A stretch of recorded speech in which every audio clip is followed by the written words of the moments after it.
ಸ್ವಲ್ಪ ದಿನ ಮಜಾ ಕಾಣುತ್ತೆ, ಕಡೆ ಸುಧಾರಿಸ್ತೈತೆ ಮಾಡಿ ನಂತರ ಮಾಡಬೇಡಿ. ಸಂಜೆ ಹೊತ್ತು ತುಂಬಾ. ಹಲೋ ಸ್ನೇಹಿತರೆ, welcome back to my channel. Good morning ಸ್ನೇಹಿತರೆ. ಶುಕ್ರವಾರದ ವ್ಲಾಗ್ ಇದು. ಬೆಳಿಗ್ಗೆನೆ ಮನೆ ಕ್ಲೀನಿಂಗು, ಸ್ನಾನ, ಪೂಜೆ ಎಲ್ಲ ಆಯ್ತು. ತಿಂಡಿಗೆ ಬಂದಿದ್ದೀನಿ. ಇವತ್ತಿನ ತಿಂಡಿ ಬಂದು ಅಕ್ಕಿ ರೊಟ್ಟಿ.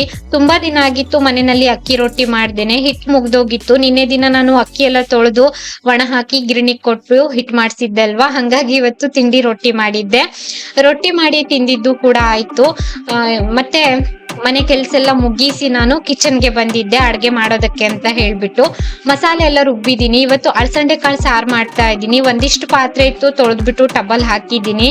ಅಳಸಂಡೆ ಕಾಳು ಸಾರು ರೆಸಿಪಿನ ನಾನು ಮತ್ತೆ ಶೇರ್ ಮಾಡೋದಕ್ಕೆ ಹೋಗ್ಲಿಲ್ಲ. ತುಂಬಾ ಸಿಂಪಲ್ ಆಗಿ ಮಾಡುವಂತದ್ದು. ಈ ಅಳಸಂಡೆ ಕಾಳು ಜೊತೆ ಆಲೂಗಡ್ಡೆ, ಟೊಮೆಟೊ ಎಲ್ಲ ಹಾಕಿದ್ದೀನಿ. ಈ ಅಳಸಂಡೆ ಕಾಳು ಸಾರು ರೊಟ್ಟಿ ಜೊತೆ ಎಲ್ಲ ತಿನ್ನೋದಕ್ಕೆ ಚೆನ್ನಾಗಿರ್ತದೆ. ರೊಟ್ಟಿ, ದೋಸೆ ಜೊತೆ, ಚಪಾತಿ ಜೊತೆ ಎಲ್ಲಾನು. ಅನ್ನಕ್ಕೆ ಓಕೆ. ಮಸಾಲೆ ಕೂಡ ಹಾಕಿದ್ದಾಯ್ತು. ಇನ್ನ ಉಪ್ಪೆಲ್ಲ ಹಾಕ್ಬಿಟ್ಟು ನಾನು ಕುದಿಯೋದಕ್ ಬಿಟ್ಟಿದ್ದೆ. ಕೊನೆಯಲ್ಲಿ ಒಂದು ಒಗ್ಗರಣೆ ಹಾಕ್ಬಿಟ್ರೆ ಆಯ್ತು. ಅಳಸಂಡೆ ಕಾಳು ಸಾರು ಕೂಡ ರೆಡಿ ಆಯ್ತು. ಹಂಗೆ ಅನ್ನ ಮಾಡ್ಕೊಂಡೆ, ಕುಡಿಯೋದಕ್ ರಾಗಿ ಗಂಜಿ ಮಾಡ್ಕೊಂಡೆ. ನಾನ್ ಮತ್ತೆ ಪಲ್ಯ ಏನು ಕೂಡ ಮಾಡ್ಲಿಲ್ಲ ಇವತ್ತಿನ ದಿನ. ಈ ಅಳಸಂಡೆ ಕಾಳು ಸಾರು, ವಟಾಣಿ ಸಾರೆಲ್ಲ ಮಾಡಿದಾಗ ನಾನು ಪಲ್ಯ ಏನು ಮಾಡ್ಕೊಳ್ಳೋದಿಲ್ಲ. ಉಪ್ಪಿನಕಾಯಿ ಇತ್ತು. ಇನ್ನ ಆಯಿ ಒಂದ್ ಮಾವಿನ ಹಣ್ಣು ಕೊಟ್ಟಿದ್ರು ನಿನ್ನೆ ದಿನ. ನಾನು ಹಂಗೆ ಇಟ್ಟಿದ್ದೆ ಸ್ವಲ್ಪ ಹಣ್ಣಾಗ್ಲಿ ಅಂತ ಹೇಳಿ. ಇವತ್ ಕಟ್ ಮಾಡ್ತಾ ಇದೀನಿ ಮಾವಿನ ಹಣ್ಣನ್ನ. ಈ ಬಾರಿ ನಾನು ಒಂದ್ ಸಾರಿನೂ ಮಾವಿನ ಹಣ್ಣನ್ನ ತಂದೆ ಇಲ್ಲ ಮನೆಗೆ. ಆಯಿ ಕೊಟ್ಟಿದ್ದೆ ತಿಂದಿದ್ದಾಯ್ತು. ಊಟಕ್ಕೆ ರೆಡಿ ಮಾಡ್ತಾ ಇದ್ದೆ. ಇನ್ನೇನ್ 1:15, 1:45 ಆಗ್ಬಿಟ್ಟಿತ್ತು. ಇವತ್ತು ಉಪ್ಪಿನಕಾಯಿ, ಹಂಗೆ ಮಾವಿನ ಹಣ್ಣಿತ್ತು, ಅಳಸಂಡೆ ಕಾಳು ಸಾರು, ಅನ್ನ, ಮತ್ತೆ ಹಪ್ಳ ಸುಡೋದಕ್ ಹೋಗ್ಲಿಲ್ಲ. ನನ್ಗೆ ಹಪ್ಳ ಅಷ್ಟೊಂದ್ ಇಷ್ಟ ಆಗೋದಿಲ್ಲ. ನಮ್ಮ ಮನೆಯವ್ರಿಗೆ ಮಾತ್ರ ನಾನು ಹಪ್ಳ ಸುಟ್ಕೊಡ್ತೀನಿ. ಉಪ್ಪಿನಕಾಯಿ ಇದ್ರೆ ನನ್ಗೆ ಸಾಕಾಗ್ತದೆ. ಅಂತೂ ಊಟಕ್ಕೆ ಉಪ್ಪಿನಕಾಯಿ ಇರ್ಲೇಬೇಕು. ಏನೋ ಒಂಥರ ನನ್ಗೆ ತುಂಬಾ ಇಷ್ಟ ಉಪ್ಪಿನಕಾಯಿ ಅಂತಂದ್ರೆ. ಈ ಉಪ್ಪಿನಕಾಯಿ ಚಿಕ್ಕಮ್ಮ ಮನೆಯಲ್ಲಿ ಚಿಕ್ಕಮ್ಮ ಕೊಟ್ಟಿದ್ದಾಗಿತ್ತು. ನಾನು ಸತ್ಯನಾರಾಯಣ ಪೂಜೆಗೆ ಹೋದಾಗ ಊಟ ಎಲ್ಲ ಮುಗಿಸಿ ನಾನು ಕೆಳಗಡೆ ಬಂದೆ. ಪಾತ್ರೆ ಎಲ್ಲ ತೊಳೆದ್ಬಿಟ್ಟು ಫುಲ್ ಮೋಡ ಆಗಿತ್ತು. ಇನ್ನೇನ್ ಮಳೆ ಬರೋ ಹಾಗಿತ್ತು. ಹಂಗಾಗಿ ಬಟ್ಟೆ ಎಲ್ಲ ತೆಗ್ದ್ಬಿಡೋಣ, ಒಂದೇ ಸಮನೆ ಮಳೆ ಬಂದ್ಬಿಟ್ರೆ ಅಂತ ಹೇಳಿ ಬಟ್ಟೆ ತೆಗಿತಾ ಇದೀನಿ. ನಮ್ ಕಡೆ ಹೇಗಂತಂದ್ರೆ ಒಂದಿನ ಮಳೆ, ಒಂದಿನ ಬಿಸಿಲು, ಈ ತರ ಇದೆ ವಾತಾವರಣ. ನಿಮ್ ಕಡೆ ಎಲ್ಲ ಹೇಗೆ ಅಂತ ಕಾಮೆಂಟ್ ಮಾಡಿ. ಹಾಗೆ ನಾನು ಸಂಜೆ ಸಿಗ್ತಾ ಇದ್ದೀನಿ. ಹಾಲು ಕೂಡ ಮುಗ್ದೋಗಿತ್ತು. ಮನೆ ಹತ್ರ ಹಾಲ್ನವ್ರು ಬರ್ತಾರೆ. ಇವತ್ತು ತಗೊಂಡಿರ್ಲಿಲ್ಲ, ಚೇಂಜ್ ಇಲ್ಲ ಅಂತ. ನಮ್ಮನೆಯವ್ರ ಅಂಗಡಿಗೆ ಹೋಗ್ಬಿಟ್ಟು ತಂದಿದ್ರು. ಹಾಗೆ ನನ್ಗೆ ಕಾಫಿ ಕುಡಿಬೇಕಂತ ಅನಿಸ್ತಾ ಇತ್ತು ಇವತ್ತಿನ ದಿನ. ಒಂದ್ ಕಡೆ ನಾನು ಕಾಫಿ ಮಾಡ್ಕೊಳ್ತಾ ಇದ್ದೆ. ಒಂಚೂರು ಹಾಲು ಹಾಕ್ತೀವಿ, ಕಾಫಿ ಮಾಡ್ಬಿಡುವ ನೋಡ್ತಾ ಇದ್ದೀನಿ. ಒಂದ್ ಸ್ವಲ್ಪ ದಿನ ಮಜಾ ಕಾಣುತ್ತೆ, ಕಡೆ ಸುಧಾರಿಸ್ತೈತೆ ಅಂತ ಸಾಕಲ್ಲ ಕಾಫಿಗೆ. ಮತ್ ನೀರ್ ಬೇಕಾ? ಸ್ವಲ್ಪ. ನನ್ಗೆ ಕಾಫಿ ಟೀ ಜೊತೆ ಏನಾದ್ರೂ ಸ್ನಾಕ್ಸ್ ಇರ್ಲೇಬೇಕು. ತುಂಬಾ ಸ್ನಾಕ್ಸ್ ತಿಂತೀನಿ ಅಂತಲ್ಲ, ಸ್ವಲ್ಪನಾದ್ರೂ ಇರ್ಲೇಬೇಕು. ಸಂಜೆ 6 ಗಂಟೆ ಇವಾಗ ಸಿಗ್ತಾ ಇದ್ದೀನಿ. ಇವತ್ತು ಜಾಸ್ತಿ ಏನು ವಿಡಿಯೋ ಮಾಡೋದಕ್ಕಾಗ್ಲಿಲ್ಲ ನನ್ಗೆ. ದೇವ್ರಿಗೆ ದೀಪ ಹಚ್ಚಿ ಶ್ಲೋಕ ಎಲ್ಲ ಓದಿದ್ದಾಯ್ತು. ಇವತ್ತಿನ ಕಾಮೆಂಟ್ಸ್ಗೂ ಕೂಡ ಆವಾಗ್ಲೇ ನಾನು ರಿಪ್ಲೈ ಹಾಕಿದ್ದೆ 4:15 ಸುಮಾರು. ಇನ್ನ ಒಂದೇನಂತಂದ್ರೆ, ನನ್ಗೆ ಮುಂಚೆ ಎಲ್ಲ ಹತ್ತತ್ರ 1 ವರ್ಷನೇ ಆಗಿತ್ತು. ನನಗೆ ಟೈಮೇ ಸಿಗ್ತಾ ಇರ್ಲಿಲ್ಲ. ಸಂಜೆ ದೀಪ ಹಚ್ಬಿಟ್ಟು ಹಂಗೆ ಕುಂತು ಬಿಡ್ತಾ ಇದ್ದೆ ಕೈ ಹೊಲಿಗೆ ಮಾಡೋದಕ್ಕೆ, ಶ್ಲೋಕ ಓದೋದಕ್ಕೆ, ಯಾವುದಕ್ಕೂ ಸಮಯನೇ ಸಿಗ್ತಾ ಇರ್ಲಿಲ್ಲ. ಇವಾಗ ಸ್ವಲ್ಪ ಆರಾಮಾಗಿ ದಿನ ಹೋಗ್ತಾ ಇದೆ ಅಂತ ಅನಿಸ್ತದೆ. ಯೂಟ್ಯೂಬ್ ಬಗ್ಗೆ ಗಮನ ಕೊಟ್ರೆ ಸಾಕು. ತುಂಬಾ ಜನ ನನಗೆ ಹಂಗೇನೆ ಕಾಮೆಂಟ್ ಹಾಕಿದ್ದಾರೆ, ನೀವು ಯೂಟ್ಯೂಬ್ ಅನ್ನ ಹೀಗೆ ಮುಂದುವರಿಸಿ ವಿದ್ಯಾ ಅವ್ರೆ, ಯೂಟ್ಯೂಬ್ ಅಲ್ಲಿ ವಿಡಿಯೋಸ್ ಹಾಕಿದ್ರೆ ಸಾಕಾಗ್ತದೆ, ಹಂಗೆ ನಿಮ್ಗೆ ರೆಸ್ಟ್ ಕೂಡ ಸಿಗ್ತದೆ ಅಂತ. ನನ್ಗೆ ತುಂಬಾ ಸ್ಟ್ರೆಸ್ ಅಂತ ಅನಿಸ್ತಾ ಇತ್ತು. ಕೊನೆಗಂತೂ ಸೀಸನ್ ಟೈಮ್ ನಲ್ಲೆಲ್ಲ ಸೀರೆ ಪಾಲ್ ಹಚ್ಚೋದು, ಕೈಗಳಿಗೆಲ್ಲ ಮಾಡೋದು ಸ್ವಲ್ಪ ನನ್ಗೂ ಸ್ಟ್ರೆಸ್ ಅಂತ ಅನಿಸ್ತಾ ಇತ್ತು. ತುಂಬಾ ಬಟ್ಟೆಗಳಿದ್ದಾಗ ಹಂಗೆ ಆಗ್ತದೆ, ಎಲ್ಲರಿಗೂ ಆಗೋದು ಸಹಜ. ನನ್ಗೆ ಯೂಟ್ಯೂಬ್ ಕಡೆ ಗಮನ ಕೊಡೋದಕ್ಕೆ ಆಗ್ತಾ ಇರ್ಲಿಲ್ಲ. ಹಂಗಾಗಿ ಇವಾಗ ಅದನ್ನೆಲ್ಲ ಬಿಟ್ಟು ಸಾಕು ಯೂಟ್ಯೂಬ್ ಕಡೆ ಗಮನ ಕೊಟ್ಟು ನನ್ನ ಆರೋಗ್ಯ ನೋಡ್ಕೊಳ್ಬೇಕು ಮೇನ್ ಆಗಿ ಅಂತ ಬಿಟ್ಬಿಟ್ಟಿದೀನಿ. ನನ್ಗೆ ತುಂಬಾ ಜನ ಹೇಳೋರು, ಯಾಕೆ ಅಂದ್ರೆ 10 ರೂಪಾಯಿಗೆ ಅಷ್ಟು ಕಷ್ಟ ಪಡ್ತೀರಿ, ಅದ್ರ ಬದಲು ನೀವು ಇನ್ಸ್ಟಾಗ್ರಾಮ್ ಅಲ್ಲಿ, ಯೂಟ್ಯೂಬ್ ಅಲ್ಲೆಲ್ಲ ಗಮನ ಕೊಟ್ರೆ ಅದಕ್ಕಿಂತ ಜಾಸ್ತಿ ದುಡಿಬಹುದಲ್ವಾ ಅಂತ. ನನ್ಗೂ ಕೂಡ ಹಂಗೆ ಅನಿಸ್ತಾ ಇತ್ತು. ಒಮ್ಮೆ ನಾವು ಕಮಿಟ್ ಆದಾಗ ಕೆಲಸಗಳನ್ನ ಪೂರೈಸ್ಕೊಡ್ಬೇಕಾಗ್ತದೆ. ಇವಾಗ ನಾನು ರಿಲ್ಯಾಕ್ಸ್ ಆಗಿದ್ದೀನಿ. ಇನ್ನ ತುಂಬಾ ಜನ ನನ್ಗೆ ಸುಮಾರು 2-3 ವ್ಲಾಗ್ ನೋಡಿ ಸುಮಾರು ಜನ ಕಾಮೆಂಟ್ ಹಾಕಿದ್ದಾರೆ, ಯಾಕೆ ಹೇರ್ ಕಟ್ ಮಾಡಿಸಿದ್ದೀರಿ ಅಂತ. ನಾನು ಹೇರ್ ಕಟ್ ಮಾಡಿಸಿದ್ದು ಇವಾಗಲ್ಲ, ಹತ್ತತ್ರ 1.5 ಇಂದ 2 ತಿಂಗಳಾಯ್ತು ನಾನು ಹೇರ್ ಕಟ್ ಮಾಡಿಸ್ಬಿಟ್ಟು. ತುಂಬಾ ಶಾರ್ಟ್ ಆಗಿತ್ತು, ಇಷ್ಟಿಷ್ಟ ಆಗ್ಬಿಟ್ಟಿತ್ತು, ಇಷ್ಟು ಉದ್ದಕ್ಕೆ ಬೆಳ್ಕೊಂಡಿದೆ ಕೂದಲ. ತುಂಬಾ ಕಟ್ ಮಾಡ್ಸಿ ಹಾಕ್ಬಿಟ್ಟಿದೆ ಈ ಬಾರಿ. ನನಗೂ ಕೂಡ ಬೇಜಾರು ಬಂದಿತ್ತು, ವೈಟ್ ಹೇರ್ಸ್ ಎಲ್ಲ ಬರ್ತಾ ಇದೆ ಇಷ್ಟು ಚಿಕ್ಕ ಏಜಿಗೆ ಅಂತ ಹೇಳಿ ನನಗೆ ಬೇಜಾರು ಬಂದು ಹೇರ್ ಕಟ್ ಮಾಡ್ತಿದ್ದೆ. ಇವಾಗ ನೋಡ್ಬೇಕು, ನೀವು ತುಂಬಾ ಚೆನ್ನಾಗಿ ಕೇಳ್ತಿದ್ರಿ ಯಾವ ಡೈ ಯೂಸ್ ಮಾಡ್ತೀರಿ, ಹೇರ್ ಅಂದ್ರೆ ಏನಾದ್ರೂ ಯೂಸ್ ಮಾಡ್ತಿದ್ರಾ ಅಂತ. ಸದ್ಯಕ್ಕೆ ಯಾವುದೇ ನಾನು ಕೆಮಿಕಲ್ ಡೈಗಳನ್ನ ಯೂಸ್ ಮಾಡ್ತಾ ಇಲ್ಲ. ಮುಂಚೆಲ್ಲ ಮೆಹಂದಿ ಹಾಕ್ತಾ ಇದ್ದೆ, ಇವಾಗ್ಲೂ ಅಂದ್ರೆ ಸ್ಟಾಪ್ ಮಾಡಿದೀನಿ ನೋಡ್ಬೇಕಂತ ಹೇಳಿ. ನೋಡೋಣ, ನನ್ಗೇನಾದ್ರೂ ಒಳ್ಳೇದಾದಾಗ ಖಂಡಿತ ಹೇಳ್ಕೊಳ್ತೀನಿ.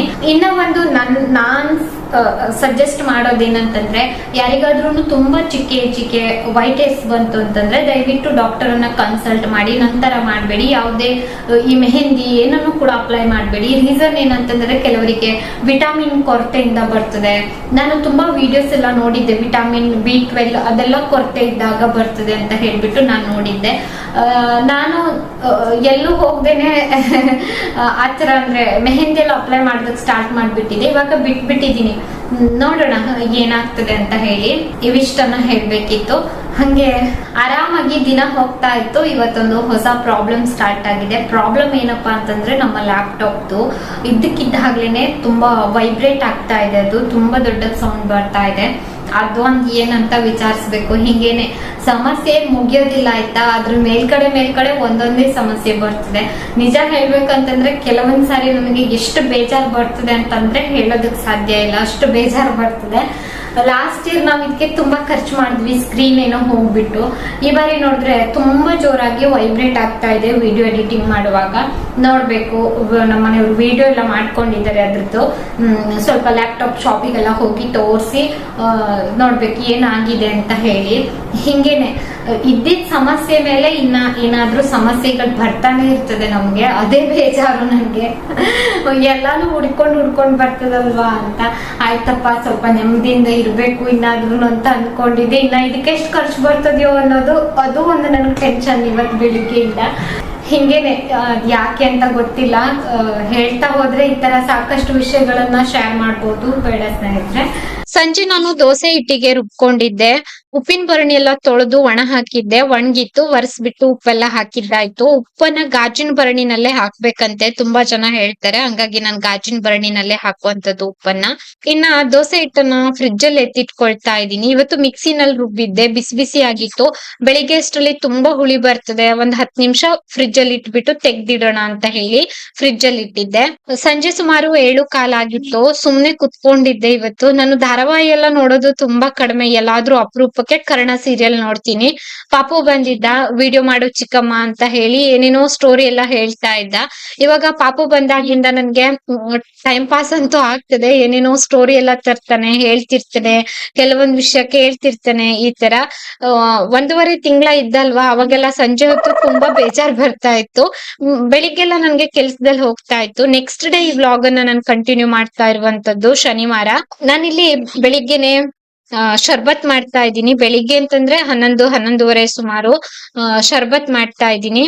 ಸ್ವಲ್ಪ ಬಿಸ್ಲಿತ್ತು, ತುಂಬಾ ಸೆಕೆ ಅಂತ ಅನ್ಸ್ತಾ ಇತ್ತು, ಹಂಗಾಗಿ ಶರ್ಬತ್ ಮಾಡ್ಕೊಂಡ್ ಕುಡ್ದಿದ್ದಾಯ್ತು. ಇನ್ನ ಸಾರ್ ಮಾಡೋಣ ಅಂತ ಹೇಳಿ ನಾನು ತೆಂಗಿನಕಾಯಿ ತುರಿತಾ ಇದ್ದೀನಿ. ಸ್ವಲ್ಪನೇ ಸಾರ್ ಮಾಡುವಂತದ್ದು. ಒಂದೇ ದಿನಕ್ಕೆ ಅನ್ನಕ್ಕೆ ಇಟ್ಟಿದ್ದೆ, ತೊಗರಿ ಬೇಳೆನೆ ನೆನೆ ಹಾಕಿದ್ದೆ. ಅಕ್ಕ ಇವತ್ತು ಒಂದು ಬೇರಲ್ಸಿನಕಾಯಿ ಕೊಟ್ಟಿದ್ರು, ಒಂದು ಚಿಕ್ಕ ಭಾಗ ಕೊಟ್ಟಿದ್ರು. ನಮ್ಮಿಬ್ರಿಗೆ ಸಾಕಾಗ್ತದೆ ಅಂತ ನಾನು ಬೇರಲ್ಸಿನಕಾಯಿ ಸಾರ್ ಮಾಡೋದಕ್ಕೆ ಅಂತ ರೆಡಿ ಮಾಡ್ಕೊಳ್ತಾ ಇದ್ದೆ. ಇನ್ನ ಒಗ್ಗರಣೆ ಸೊಪ್ಪು ಬೇಕಿತ್ತು, ಹಂಗಾಗಿ ನಾನು ಕೆಳಗಡೆ ಹೋಗಿದ್ದೆ. ವಿಜಯತ್ತೆ ಮನೆ ಹತ್ರ ಒಂದ್ ಮರ ಇದೆ, ನಮ್ಮನೆ ಹತ್ರನೂ ಇದೆ ಅಲ್ಲಿ ಹಿಂದ್ಗಡೆ. ಇಲ್ಲೇ ಹೋಗಿ ತರುವ ಅಂತ ಹೋಗಿದ್ದೆ. ಇನ್ನ ಸಾರಿಗೆ ಒಂದ್ ಒಗ್ಗರಣೆ ಹಾಕ್ತಾ ಇದ್ದೀನಿ. ನಿನ್ನೆ ಮಾಡಿದ ಅಳಸಂಡೆ ಕಾಳು ಸಾರು ಕೂಡ ಇತ್ತು, ಹಂಗಾಗಿ ಇವತ್ತು ಸ್ವಲ್ಪ ಸಾರ್ ಮಾಡಿದ್ದೆ. ಈ ಬೇರಲ್ಸಿನಕಾಯಿ ಸಾರಿಗೆ ಇಂಗಿನ ಒಗ್ಗರಣೆ ಹಾಕಿದ್ರೆ ಒಂಥರ ಟೇಸ್ಟ್, ಹಂಗಾಗಿ ನಾನು ಇಂಗಿನ ಒಗ್ಗರಣೆ ಮಾಡ್ತಾ ಇದ್ದೀನಿ. ಅನ್ನ ಆಗಿತ್ತು, ಕುಡಿಯೋದಕ್ ಗಂಜಿ ಆಗಿತ್ತು. ಮತ್ತೆ ಇವತ್ತು ಕೂಡ ನನ್ ಪಲ್ಯ ಏನು ಮಾಡ್ಲಿಲ್ಲ. ನಿನ್ನೆದ ಅಳಸಂಡೆ ಕಾಳು ಸಾರು ಕೂಡ ಮಿಕ್ಕಿದೆ ಅಂತ ಹೇಳಿ. ಇಬ್ರೇ ಇರ್ತೀವಿ ಅಲ್ವಾ, ಎಷ್ಟ್ ಅಡ್ಗೆ ಮಾಡಿದ್ರು ನಮ್ಗೆ ಅದು ಜಾಸ್ತಿನೇ, ಸ್ವಲ್ಪ ಮಾಡಿದ್ರು ಅದು ಜಾಸ್ತಿನೇ. ನೋಡೋರಿಗೆ ಇದು ಸ್ವಲ್ಪ ಅಂತ ಅನ್ಸ್ತದೆ, ಇದೂನು ನಮ್ಗೆ ಜಾಸ್ತಿನೇ. ನಾವು ಊಟ ಮಾಡೋದು ಸ್ವಲ್ಪ ಅಂದ್ರೆ ಕಡಿಮೆ ಅಲ್ವಾ, ಹಂಗಾಗಿ ತುಂಬಾ ಟೇಸ್ಟಿಯಾಗಿ ಬಂದಿತ್ತು ಇವತ್ತು ಬೇರಲ್ಸಿನಕಾಯಿ ಸಾರು. ತುಂಬಾ ಕಾಸ್ಟ್ಲಿ ಮಾರ್ಕೆಟ್ ಅಲ್ಲಿ 150 200 ಅಂತೆಲ್ಲ ಹೇಳ್ತಾರೆ ಒಂದ್ ಬೇರಲ್ಸಿನಕಾಯಿಗೆ. ಇವತ್ತು ಊಟಕ್ಕೆ ಬೇರಲ್ಸಿನ್ಕಾಯಿ ಸಾರು, ಉಪ್ಪಿನಕಾಯಿ, ಅನ್ನ, ಕುಡಿಯೋದಕ್ ಗಂಜಿ, ಹಂಗೆ ನಿನ್ನೆ ಮಾಡಿತ್ತು ಅಳಸಂಡೆ ಕಾಳು ಸಾರು. ಊಟ ಎಲ್ಲ ಮುಗಿಸಿ ಸ್ವಲ್ಪ ಹೊತ್ತು ರೆಸ್ಟ್ ಮಾಡಿದ್ದೆ. ನಂತರ ಸಂಜೆ ಅಂಗಳ ಎಲ್ಲ ತೊಳೆದ್ವಿ ಇವತ್ತು ಅಕ್ಕ ತಂಗಿ ಸೇರ್ಕೊಂಡು. ತುಂಬಾ ದಿನ ಆಗಿತ್ತು ಈ ತರ ಉಜ್ಬಿಟ್ಟು ತೊಳೆದಿರ್ಲಿಲ್ಲ. ಪ್ರತಿದಿನ ಆಯಿ ನೀರ್ ಹಾಕ್ಬಿಟ್ಟು ತೊಳಿತಾರೆ. ಇವತ್ತು ಸ್ವಲ್ಪ ರಿನ್ ಪೌಡರ್ ಎಲ್ಲ ಹಾಕಿ ಒಂದು ಬ್ರಷ್ ಅಲ್ಲಿ ಉಜ್ಜಿದ್ದಾಯ್ತು, ತೊಳೆದಿದ್ದು ಕೂಡ ಆಯ್ತು. ಹಂಗೆ ನಾನು ಸ್ನಾನ ಮುಗಿಸ್ಕೊಂಡು ಬಂದೆ ಸಂಜೆ ಇನ್ನೊಮ್ಮೆ ಅಂಗಳ ಎಲ್ಲ ತೊಳೆದಿದ್ವಿ ಅಂತ ಹೇಳಿ.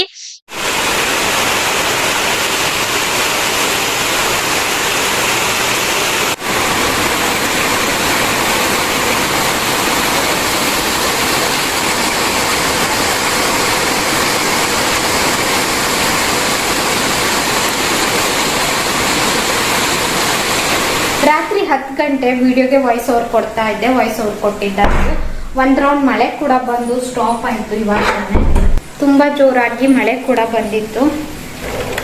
ಎಲ್ಲರ ಮನೆಯಲ್ಲೂ ಮಲ್ಕೊಂಡಿದ್ದಾರೆ. ನನ್ನ ಮಾತು ಕೇಳ್ಬಿಟ್ಟು ಮತ್ತೆ ಹೇಳ್ಬಹುದು, ಹಂಗಾಗಿ ಕಿಟಕಿ ಎಲ್ಲ ಕ್ಲೋಸ್ ಮಾಡಿದೆ. ತುಂಬಾ ಜೋರಾಗಿ ಮಳೆ ಕೂಡ ಬಂದಿತ್ತು. ಇವಾಗ ಸ್ಟಾಪ್ ಆಗಿದೆ ಆಯ್ತಾ.